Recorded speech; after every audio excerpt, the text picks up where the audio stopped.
Revista Jurídica Nacional Prescriptia, su consejo editorial y los mejores ponentes de México y del extranjero.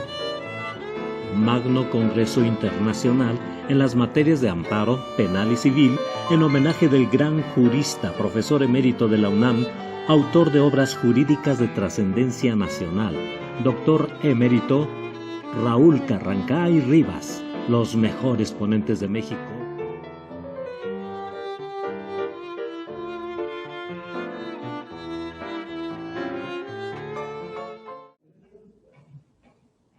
Buenas tardes a todos.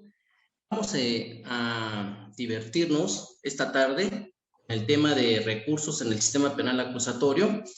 Tengo entendido que es una hora de 6 de la tarde a 7 de la noche. ¿Es correcto? Sí, es correcto. Sí, es correcto, es correcto. Muy bien. Entonces, me gustaría primero fijar las bases de qué es lo que vamos a comentar y a platicar esta tarde, noche. Y dentro de este tema del sistema penal acusatorio, vamos a ver qué debe entenderse por recursos, dónde se origina el tema de recursos de todas las materias del derecho. Estoy refiriéndome a la teoría general del proceso.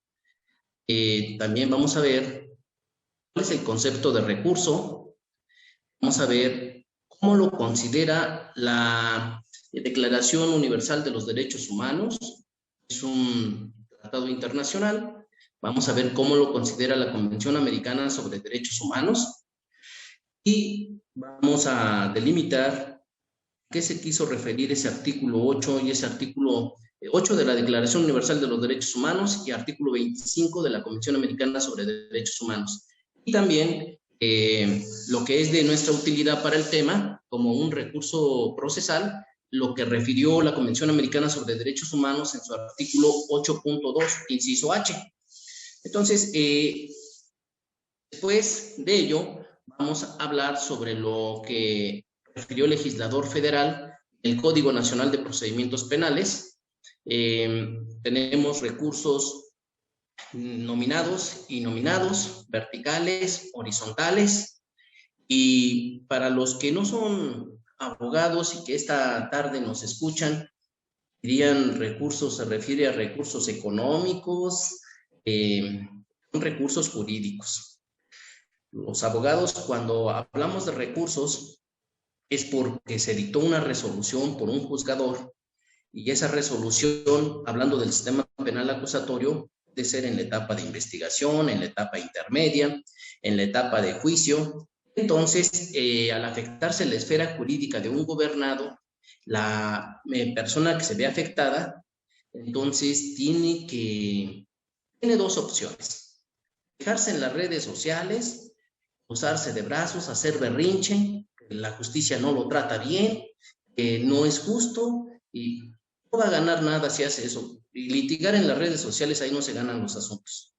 Tendría entonces que promover un recurso ante la autoridad competente, un recurso que esté previsto en la ley, lo tiene que promover oportunamente y tiene que formular agravios, salvo que se vea beneficiado con la suplencia de la deficiencia de la queja, como en materia penal, cuando haya violaciones graves a derechos fundamentales. Entonces, lo dice el artículo 461 del Código Nacional de Procedimientos Penales.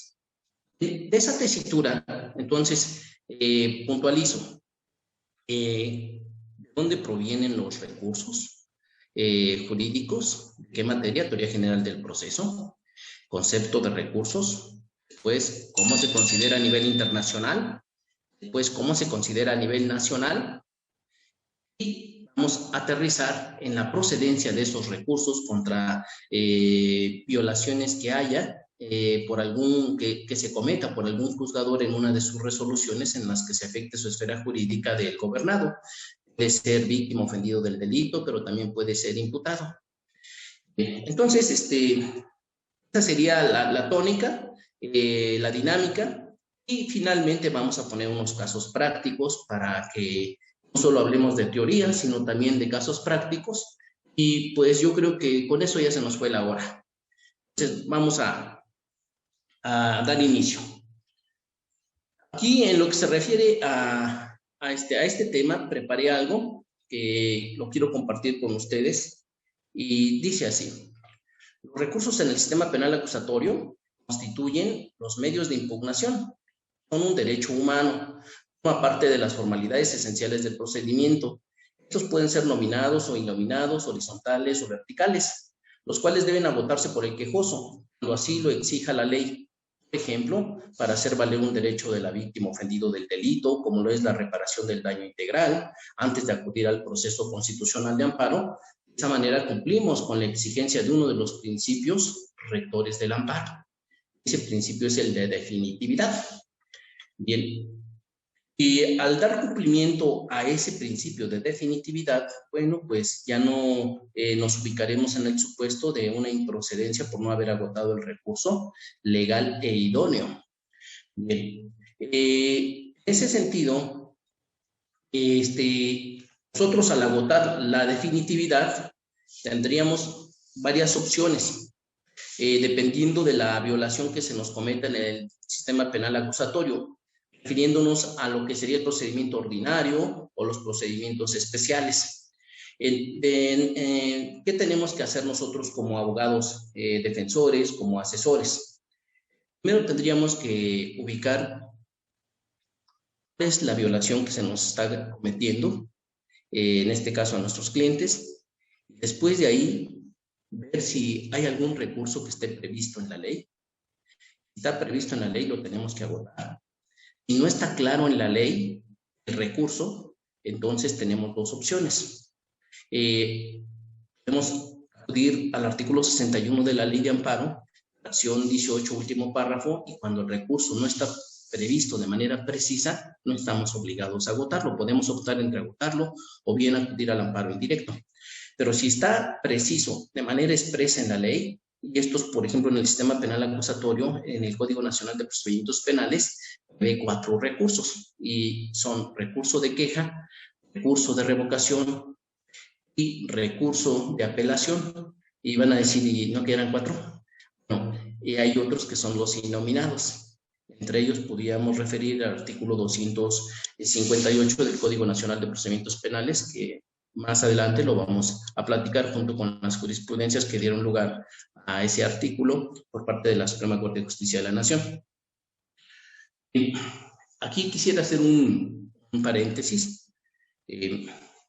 Nosotros, cuando hablamos de recursos, se comete una violación al patrimonio de una persona, a la esfera jurídica de una persona, nosotros tenemos que estar muy atentos, porque como abogados, trátese de la materia del sistema penal acusatorio, materia penal, materia civil, materia mercantil, familiar, laboral, agrario, cualquier materia del derecho, hasta el derecho del trabajo, tenemos que agotar esos recursos.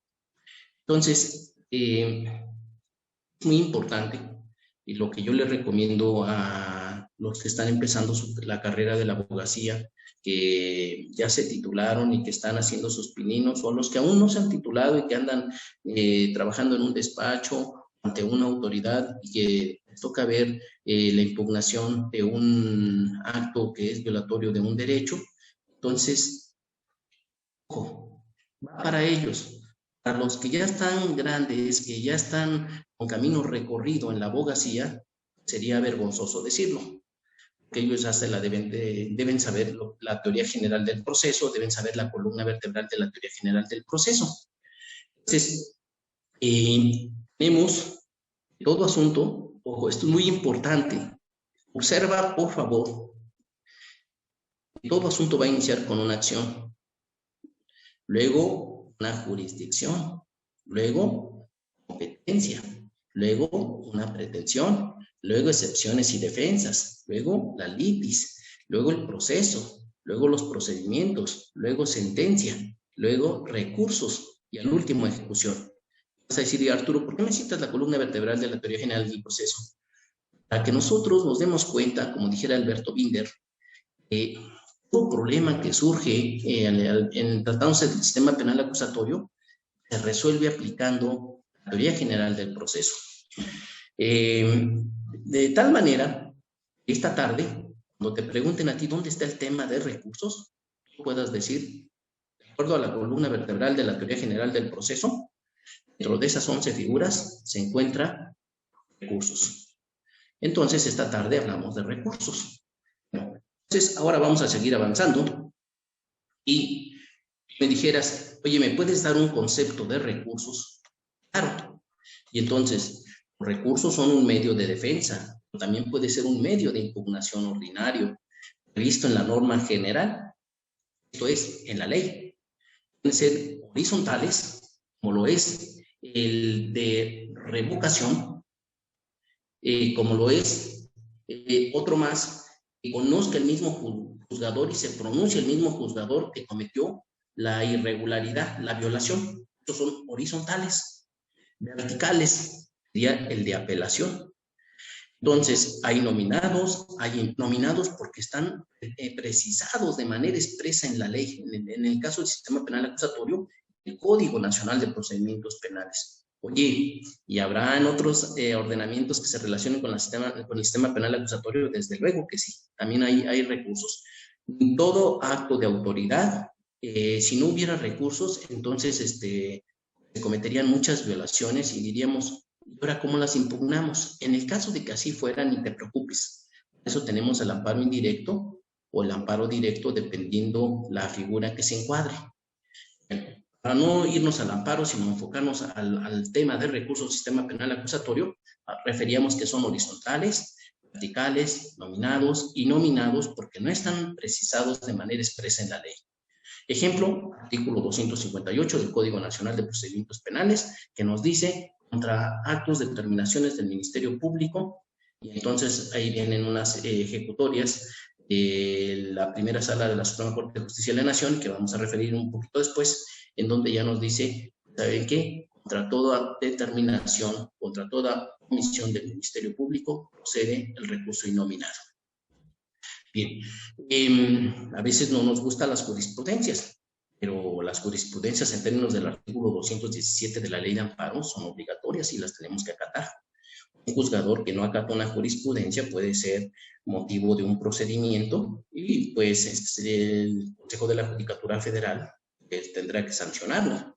Entonces acá hay que ser muy cuidadosos cuando son autoridades y que les toca resolver un recurso, o cuando nos toca ser abogados postulantes o asesores, tenemos que agotar oportunamente los recursos, porque vamos a referir también más adelante a una jurisprudencia de la primera sala de la Suprema Corte de Justicia de la Nación, acto que no es impugnado en la etapa del sistema penal acusatorio correspondiente al artículo 211 del Código Nacional de Procedimientos Penales, etapa de investigación, etapa intermedia, etapa de juicio, si no se agotan oportunamente, precluye tu derecho. Entonces, en materia de teoría general del proceso, tenemos lo que es la prescripción, cuando no ejerces un derecho en tiempo y forma. Y la caducidad. La caducidad, bueno, pues la inactividad procesal en que incurre una de las partes en un procedimiento, en el proceso. Y tenemos lo que sería la preclusión, cuando la autoridad en el procedimiento, en el proceso, te dice, requiere, te previene, o bien cuando tú tienes un derecho previsto, ya no antes de la acción legal, sino ya dentro del procedimiento, y tú no ejerces ese derecho, pues precluye tu derecho. Grosso modo, es así esas tres figuras de la teoría general del proceso. Entonces estábamos refiriendo que el recurso debe estar previsto en la ley, que son horizontales, son verticales, son nominados y nominados. Oye, ¿es un derecho humano el recurso, Arturo? Sí, es un derecho humano. ¿Me lo juras? Te lo juro. ¿Y quién dijo que es un derecho humano? Ya. Es un derecho humano porque está previsto dentro de los primeros, el capítulo primero, título primero de la Constitución Federal. ¿Qué dice la Suprema Corte? Los derechos humanos, y en este caso los derechos fundamentales, que yo me arriesgo a decir derechos fundamentales, están previstos no solamente en los primeros 29 artículos de la Constitución Federal, sino en otros más. Por ejemplo, en el 30, en el 31, 33, 35, 123 constitucionales. Entonces tenemos derechos humanos, pero también tenemos derechos fundamentales. Y luego de eso también, dentro de esos derechos humanos y fundamentales, tenemos principios. A ver, dime algunos principios. Artículo primero constitucional, tenemos el principio de igualdad, principio que no te van a discriminar.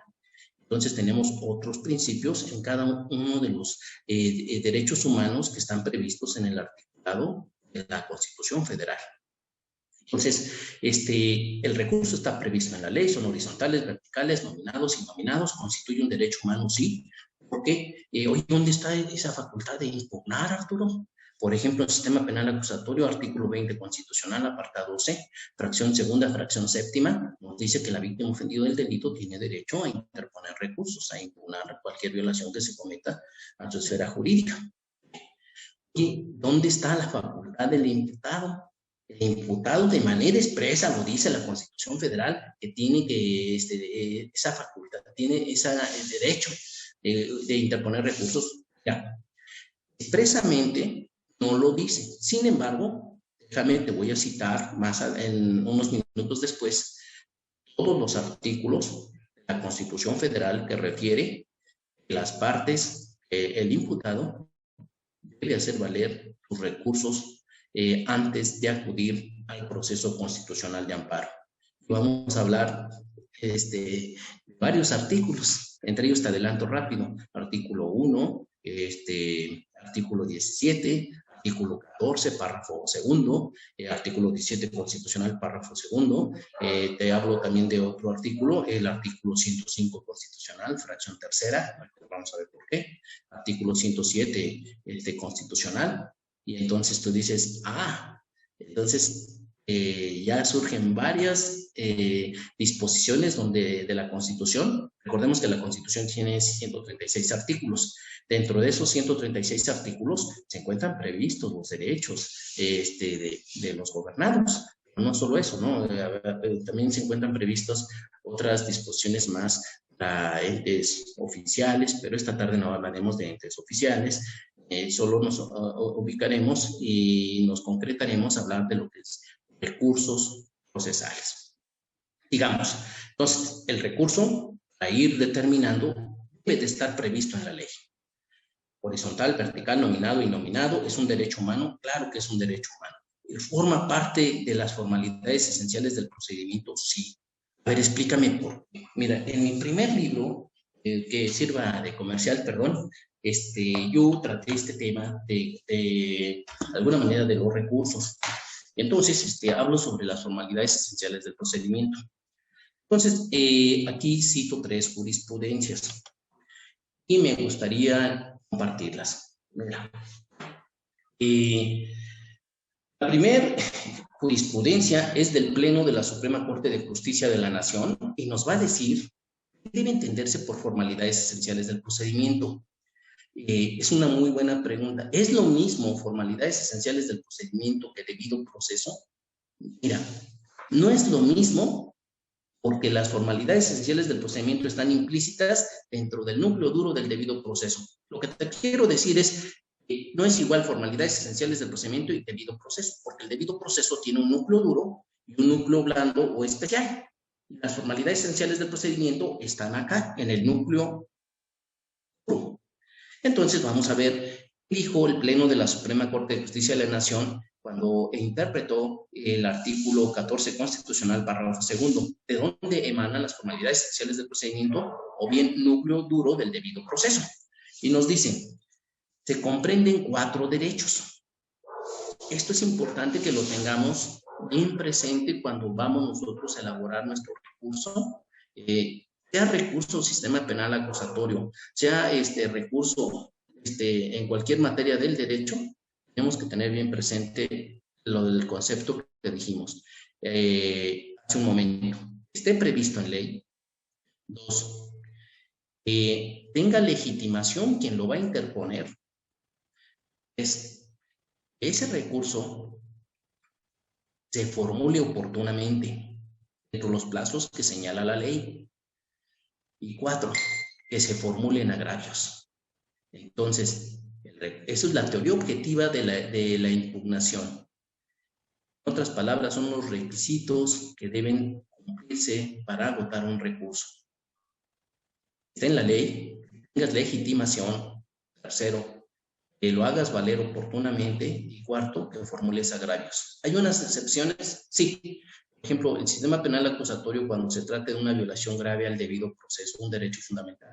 Entonces, los agravios de oficio va a estudiar el tribunal. Es más, si uno de los imputados no formuló recurso al respecto, la resolución que se dicte sobre el que sí formuló y que haya suscitado una violación grave a tus derechos fundamentales, beneficia a los que no lo formularon. Oye, ¿y dónde dice eso? Porque igual y nada más nos puedes engañar. No, mi idea no es engañar a nadie. Siempre decir la verdad y fundamentarla. Artículo 461 del Código Nacional de Procedimientos Penales. Entonces, veamos, formalidades esenciales de procedimiento debe cumplir 4 requisitos. El primero, la notificación del inicio del procedimiento y sus consecuencias. Segundo, la oportunidad de ofrecer y desahogar pruebas en que se finque la defensa. Tercero, la oportunidad de alegar. Cuarto, el dictado de una resolución que dirima la cuestión debatida. Entonces, tienes derecho a que se te notifique ese acto privativo a tu esfera jurídica. Que tienes derecho a ofrecer y desahogar pruebas en donde vas a fincar tu defensa. Tercero, tienes derecho a formular tus alegatos. De lo que te están imputando, tú vas a desvirtuar, vas a formular alegatos. Cuarto, tienes derecho a que se te dicte una sentencia. Y entonces vas a decir, Arturo, ¿y dónde están los recursos? Es motivo de otro criterio de nuestro máximo tribunal. Y la tesis de la primera sala, número, voy a deletrear con mayúsculas, L, X, 5 romano, 1 romano, diagonal 2005, nos dice que también dentro de las formalidades esenciales del procedimiento se encuentra el derecho de impugnar. Entonces, ¿te das cuenta? Fue motivo de una interpretación de nuestro máximo tribunal y nos dice las formalidades esenciales del procedimiento. Dentro de esas 5 se encuentra la número 5, que es el derecho a impugnar. Y después de ahí viene una tesis muy bonita de jurisprudencia, y esta también es de la primera sala, es la número 11, diagonal 2014, de la 10ª época. Y si alguien me preguntara, ¿y cuál es el número de registro? Sería el 2005716. Repito, 2005716 es el número de registro. Y el rubro de la tesis de jurisprudencia, la primera sala nos dice derecho al debido proceso, su contenido. Y entonces nos dice el debido proceso se comprende de 2 núcleos, un núcleo duro y un núcleo especial o blando. Yo le he denominado así. Lo que concierne al núcleo duro son las formalidades esenciales del procedimiento, las que garantizan una adecuada y oportuna defensa previa al acto privativo. Lo que se refiere al núcleo blando o especial del debido proceso es el elenco de garantías mínimas que debe tener toda persona y esfera jurídica pretenda modificarse mediante la actividad punitiva del Estado. Entonces, hemos visto que el tema de recursos forma parte de las formalidades esenciales del procedimiento. Eso en el concepto que te estaba refiriendo, que los recursos son un medio de defensa de impugnación ordinario previsto en la norma general, es decir, en la ley, pueden ser horizontales, verticales, nominados o innominados, constituye un derecho humano, el cual puede hacer valer una de las partes contendientes, debe que tengan legitimación en alguno de los procedimientos del sistema penal acusatorio, procedimiento ordinario, procedimientos especiales. Al considerar una omisión o acto, bien, en materia penal tenemos como resoluciones para precisar autos y sentencias. Así nos lo dice el Código Nacional de Procedimientos Penales. Y luego, por ejemplo, van a decir, a ver, dame unos ejemplos de lo que yo pudiera considerar un acto sea motivo de impugnación. Mira, puede ser contra una omisión. Entonces, si es una omisión del juzgador que no ha resuelto, no le ha dado trámite al asunto, está incurriendo en una omisión, procede el recurso de queja. Pero si es una resolución que es de mero trámite, no resuelve el fondo del asunto, entonces procede el recurso de revocación. Pero si es una resolución de las previstas en los artículos 467 del Código Nacional de Procedimientos Penales, son resoluciones del juez de control, procede el recurso de apelación. Pero si es una resolución que no es de juez de control, sino de tribunal de enjuiciamiento, entonces procede la apelación en los términos previstos por el legislador federal en el artículo 468, fracción primera y fracción segunda del Código Nacional de Procedimientos Penales. En esa tesitura, pues ya nos quedó nuestro concepto, y es un concepto, pues, de la autoría de nuestra, ¿no? Nos dice entonces, ¿en qué supuestos, si alguien me preguntara, en qué supuestos procedería un recurso? Ya. Dijimos contra la omisión de pronunciarse de un acto procesal, que interpretó o aplicó de manera equívoca la ley, interpretó mal los hechos, excluyó de manera incorrecta medios de prueba, omitió valorar incorrectamente alguna prueba, así como la falta o indebida motivación y fundamentación, entre otros, realizado por una autoridad, cual le transgredió su esfera jurídica a un gobernado. En ese sentido, formulan argumentos para combatir dicho actuar. ¿Cómo lo hacen? A través de agravios. Se reúnen los requisitos de la teoría objetiva de impugnación de los recursos. Entonces, si te das cuenta, ya avanzamos. Son las 6:32, vamos a buen tiempo. Avanzamos en teoría general del proceso, avanzamos en concepto. Ahora nos vamos a ir a otros puntos. Por ejemplo, la diferencia que hay entre medios de defensa y medios de impugnación. Mira, los medios de defensa ordinarios es un concepto más amplio.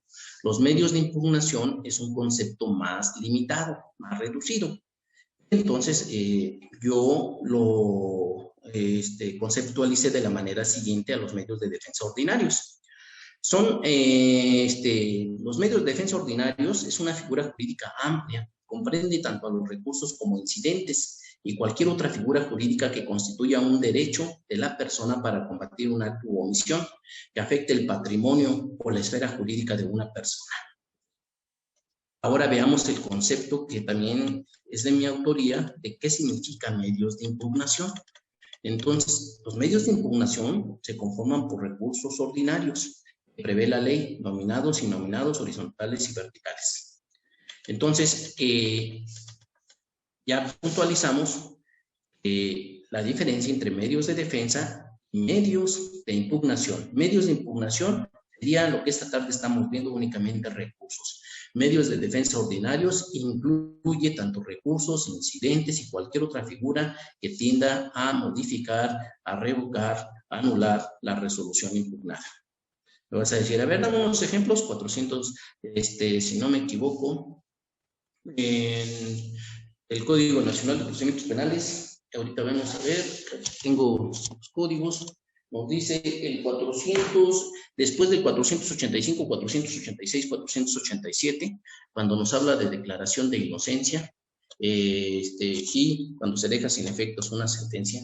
Entonces, son otras figuras jurídicas y considero que se ubican dentro de los medios de defensa ordinarios. Si te llegaran a preguntar a ti en un examen, oye, ¿cuáles son los elementos de la teoría objetiva de impugnación? Te están diciendo, dime cuáles son los requisitos que debe contener un recurso. Eso ya te lo sabes, son 4. Que esté previsto en la ley, el recurso, legitimación, que tengan personalidad, personería las partes para interponerlo, oportunidad, que lo deben de formular en los plazos que prevé la ley, agravio, debes formular ese argumento lógico, jurídico, en donde tú viertas por qué se te transgredió tu derecho por un acto de autoridad. Y entonces estás dando elementos para que la autoridad se pronuncie. Puede ser porque, decíamos hace rato, omitió valorar una prueba, no valoró correctamente una prueba, interpretó mal los hechos, interpretó de manera equívoca la ley, en fin, su resolución no está debidamente motivada y fundada, no contiene los requisitos mínimos como son congruencia interna, congruencia externa, no contiene lo que sería exhaustividad. Entonces, no contiene todos esos requisitos. Procede el recurso contra el acto dependiendo cuál se trate, ya sea queja, ya sea revocación, ya sea apelación o ya sea uninominado. Bien. Oye, Arturo, ya me dijiste que es el medio de defensa ordinario. Me gustaría que me dijeras cuál es el medio de defensa extraordinario. Pero nuestro máximo tribunal ha referido por medio de defensa extraordinario, ahí encontramos al proceso de amparo. Entonces, ese sería un medio de defensa extraordinario. Vamos a ver ahora los fundamentos, cómo lo considera a nivel internacional los recursos. Mira, podemos hablar, si se trata de un recurso procesal, hablaríamos del artículo 8.2, inciso H, y 25 de la Convención Americana sobre Derechos Humanos. También el artículo 8 de la Declaración Universal de los Derechos Humanos. Ambos prevén de manera textual el tema de recursos. Nada más que tenemos que puntualizar que el 8 de la Declaración Universal de los Derechos Humanos y el 25 de la Convención Americana sobre Derechos Humanos se refiere al proceso constitucional de amparo. El 8.2, inciso H de la Convención Americana sobre Derechos Humanos se refiere a un recurso procesal. Y vas a decir, oye, ¿me pudieras decir qué es lo que dicen esos artículos? Desde luego que sí. Mira, el artículo 8.2 de la Convención Americana sobre Derechos Humanos nos dice lo siguiente. Debe entenderse por lo que sería el derecho que tiene todo gobernado de impugnar una resolución que le afecte a su esfera jurídica. En esa tesitura. Bien, ahora veamos otras situaciones. ¿Cuáles serían los supuestos de procedencia de lo que es el recurso de apelación en el artículo 467 y 468? Entonces, aquí vamos a ver nosotros. Dame un segundito. Déjame tomar mi código. Es más, acá lo tengo, permítanme tantito. Y nos va a referir cada uno de los supuestos en los que procede la impugnación.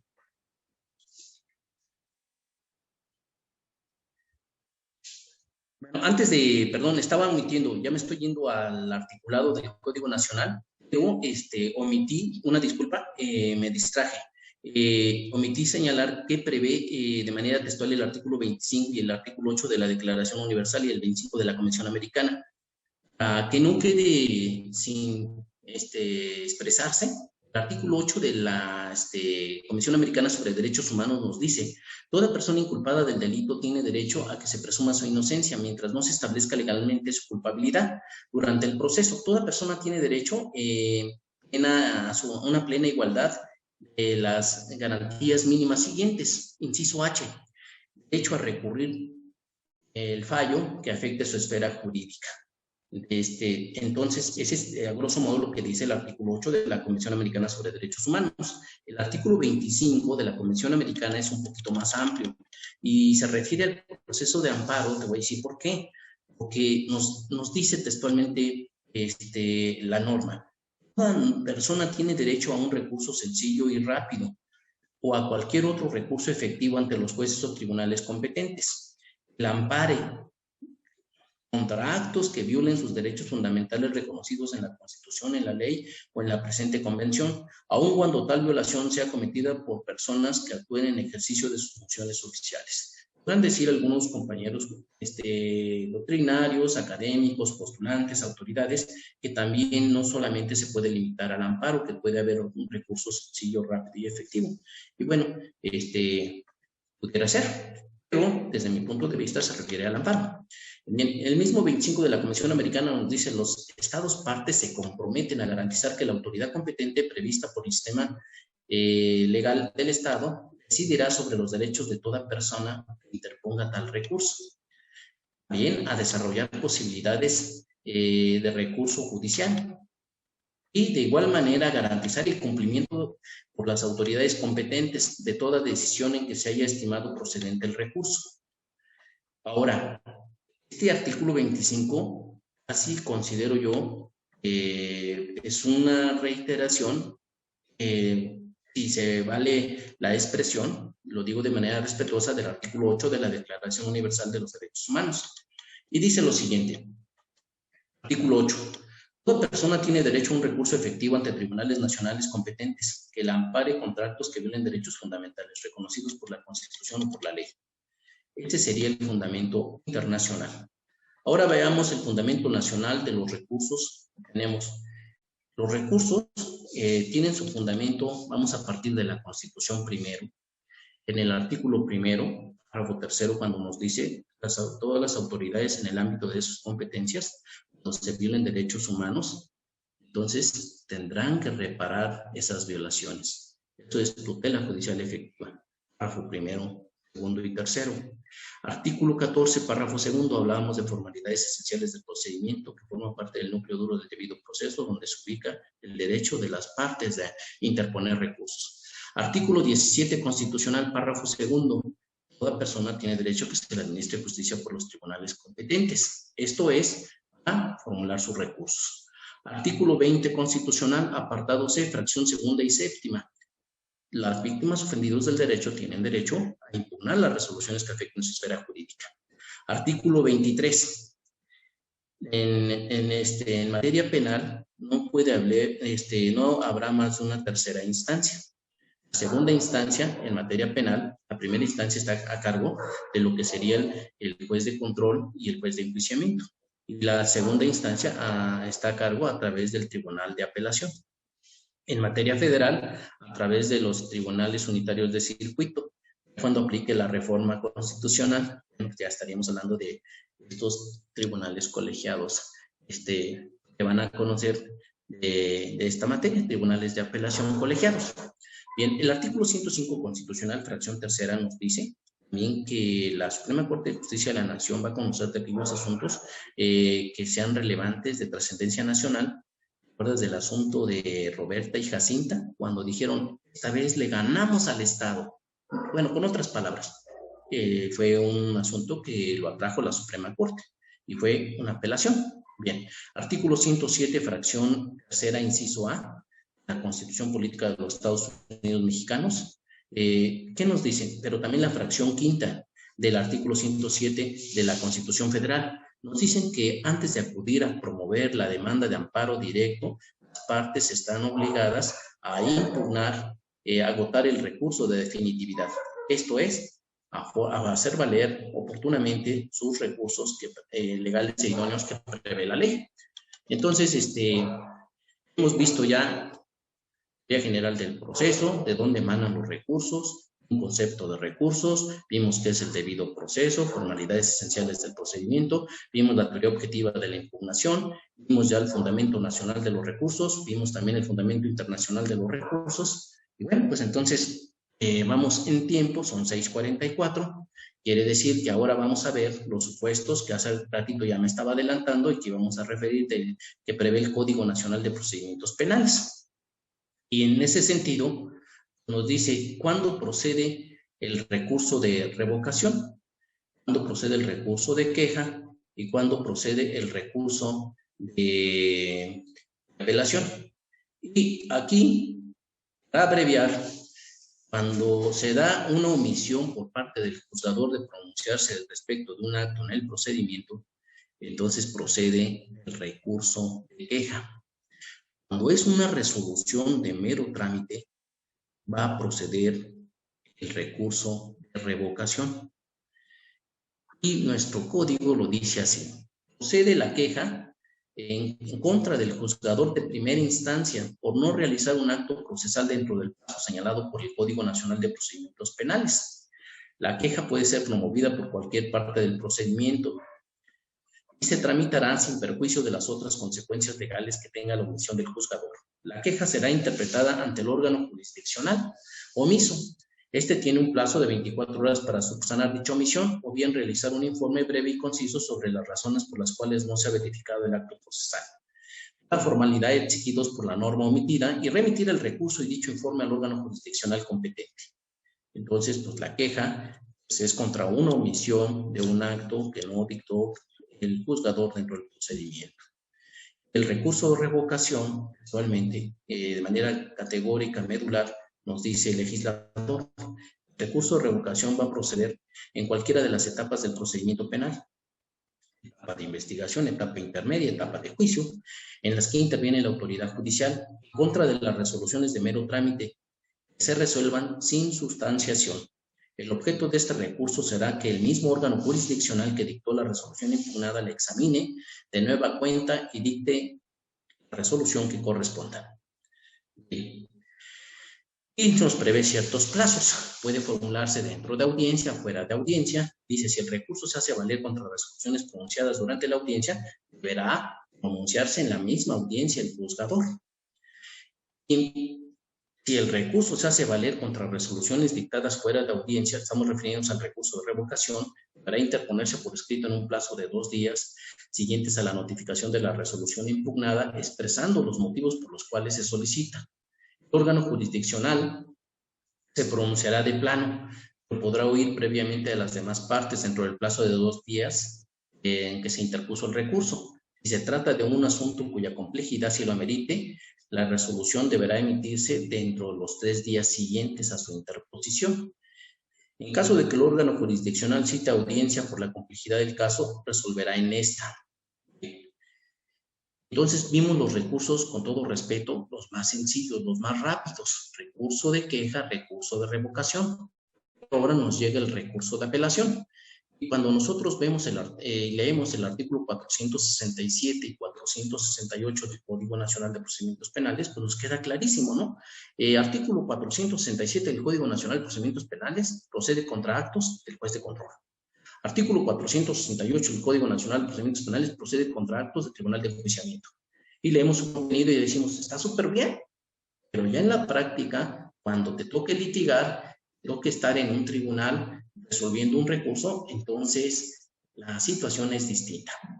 Porque entonces ya no solo la teoría, sino que ahora tienes que llevar a cabo la práctica. Dice el legislador en el artículo 467 del Código Nacional de Procedimientos Penales. Procede contra el recurso de apelación, procede contra los siguientes actos del juez de control. Las que nieguen el anticipo de prueba. Las que nieguen la posibilidad de celebrar acuerdos reparatorios o no los ratifiquen. Es la negativa o cancelación de orden de aprehensión. 4. La negativa de orden de cateo. 5.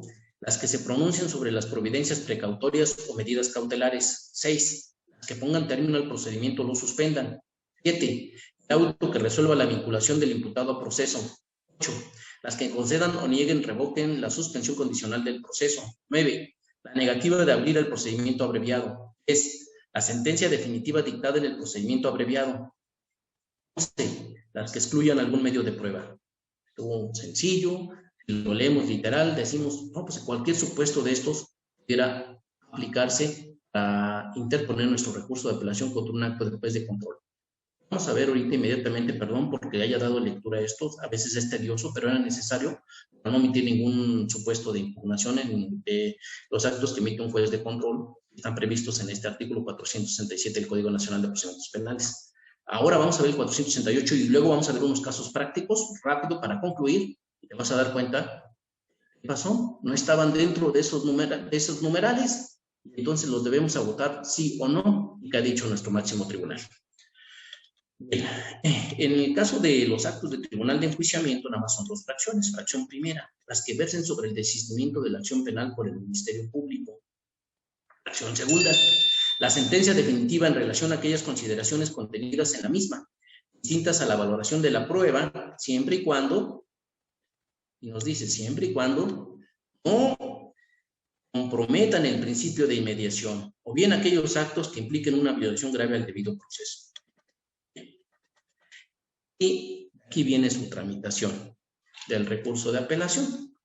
Se va a interponer ante la autoridad que emitió la resolución, lo van a turnar ante la oficialidad de partes en materia federal. La oficialidad de partes lo determina qué tribunal unitario, por ejemplo, primer circuito, qué tribunal hasta ahorita, qué tribunal unitario de circuito va a conocer. Y entonces ya él es el que se va a encargar de pronunciarse todo, y darle cauce legal a todo el procedimiento de la apelación. Veamos este asunto que está interesante. Entonces, vemos que la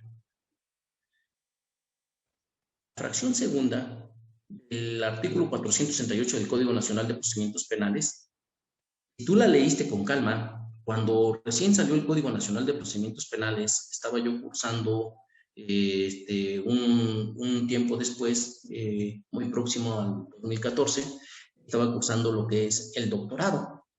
Entonces, en clase, voy a omitir el nombre del maestro que estaba en clase, entonces dijo, a ver, cítenme algunos supuestos en constitucionalidad del Código Nacional de Procedimientos Penales. Y entonces Arturo eso menciona que la fracción segunda del artículo 468 del Código Nacional de Procedimientos Penales, en razón de todo lo que hemos visto con antelación en esta tarde-noche, estructurando mi argumento, y dije, esa fracción segunda del artículo 468 del Código Nacional de Procedimientos Penales, para mí, es inconstitucional.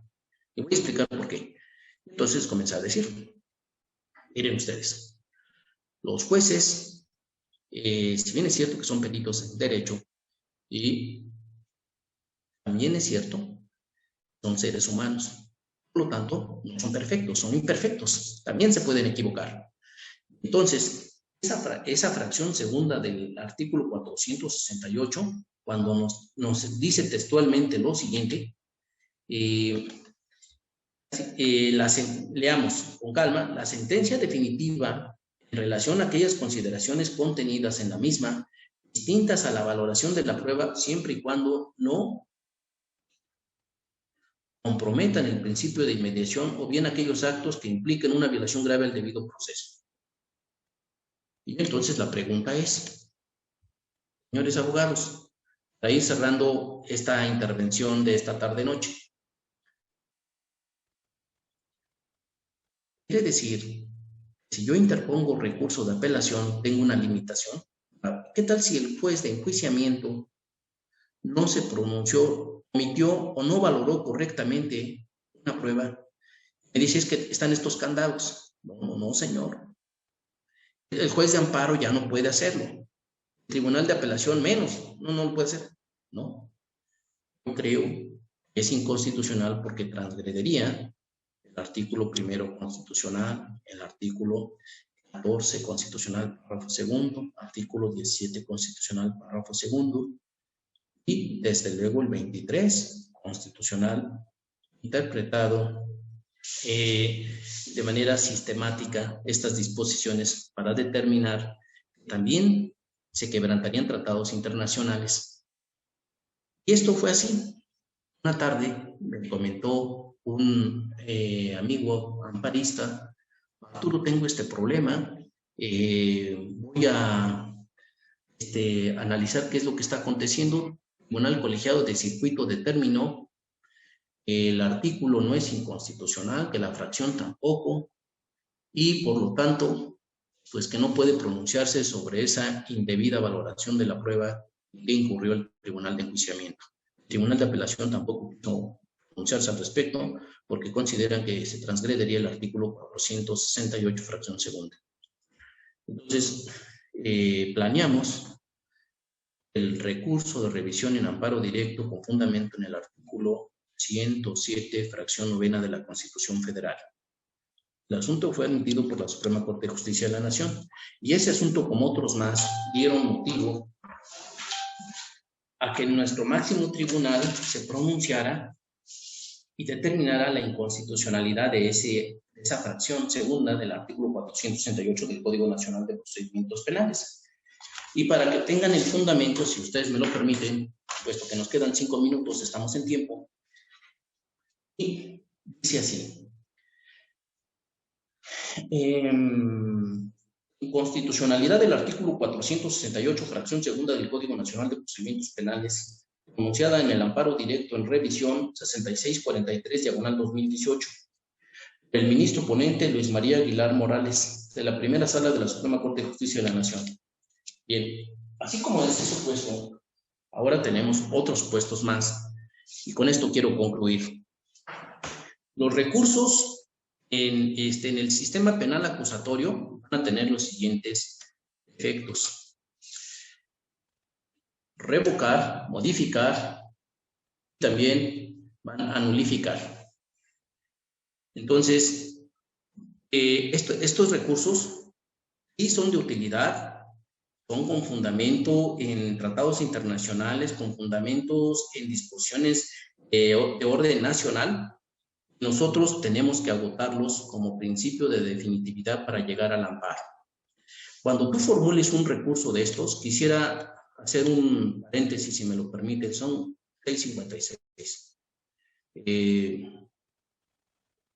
En estos momentos hay un jurista distinguido a nivel nacional, se debate entre la vida y, no quisiera decir la otra palabra, la vida y el no vivir, cuestiones de COVID-19. Él es autor de estas 6 teorías que voy a referir y él las regaló en diversos cursos que dio de manera gratuita en el Instituto Ojivo. Me estoy refiriendo al doctor Miguel Ángel Aguilar López. Entonces él, cuando nosotros tomamos cursos en maestrías, en especialidades, no solo en el Instituto Ojivo, sino en la Universidad Nacional Autónoma de México, en el Instituto Federal de la Defensoría Pública y en otras instituciones más, decía que para resolver cualquier asunto, no solo un recurso, sino incluso también un amparo, tendríamos que aplicar las siguientes teorías en materia penal y en las otras materias también cobran aplicación del derecho, las otras materias del derecho. Y veamos cuáles son.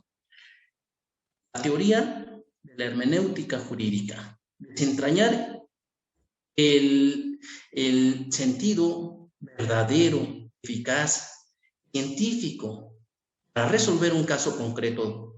Vas a desentrañar el sentido verdadero, eficaz, eficiente de la norma jurídica para resolver un caso concreto. La argumentación jurídica. Vas a argumentar, pero obviamente tienes que interpretar la norma. Después tenemos la teoría de los hechos, tenemos la teoría de la prueba, tenemos la teoría en materia penal, la teoría del delito, dogmática jurídico-penal. Finalmente, la estrategia, el método del caso. ¿Cómo vas a hacer, qué metodología vas a emplear para resolver tu asunto jurídico? De manera que esa resolución, si eres juzgador, pues va a tener que estar sustentada con exhaustividad, con congruencia interna, congruencia externa, debidamente motivada y fundada. Y finalmente, quisiera referir los principios como algo adicional, los principios en que se sustenta el sistema penal acusatorio, así lo refirió en diversas tesis de jurisprudencia nuestro máximo tribunal, es el debido proceso, la defensa adecuada, la presunción de inocencia y la contradicción. Todos estos principios, cuando nosotros elaboramos nuestro recurso, tenemos que tenerlos presentes, porque si se transgredió alguno de ellos, lo tenemos que hacer valer en agravios. Ahora, señores abogados, para concluir,